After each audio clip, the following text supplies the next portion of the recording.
Hello everyone. Today I am going to talk about what the future will look like in the beginning of 2100.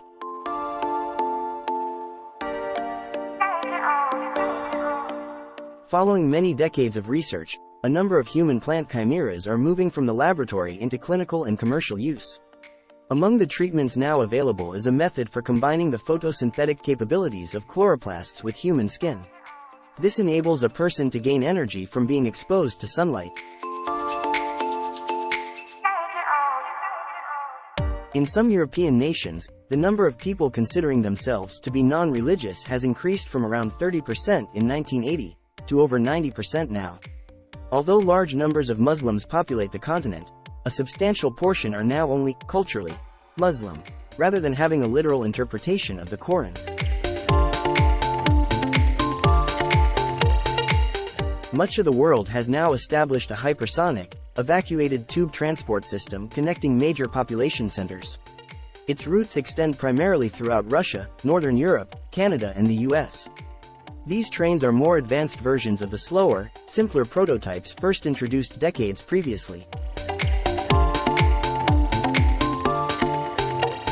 As a result of global warming, temperatures at the poles have risen more than anywhere else in the world, meaning that parts of western Antarctica are now comparable with the climates of Alaska, Iceland and northern Scandinavia. In some areas, melting of surface ice has resulted in conditions appropriate for large-scale human settlement.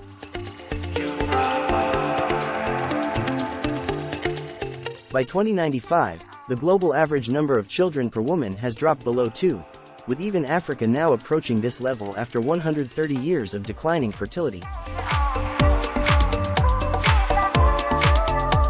Increased globalization has resulted in the number of human languages declining from around 7,000 during the late 20th century, to less than half of that figure now. Many old sayings, customs and traditions have been abandoned or forgotten as the world becomes an ever smaller and more interconnected place. Due to the combined impacts of logging, drought, forest fires, desertification, agriculture and industrial expansion, less than 1/5 of the Amazon now remains. In addition to mass extinctions of flora and fauna, many indigenous peoples' communities have vanished. By the 2040s, the average workweek had fallen below 30 hours. This trend continued, falling below 20 hours during the closing years of the 21st century.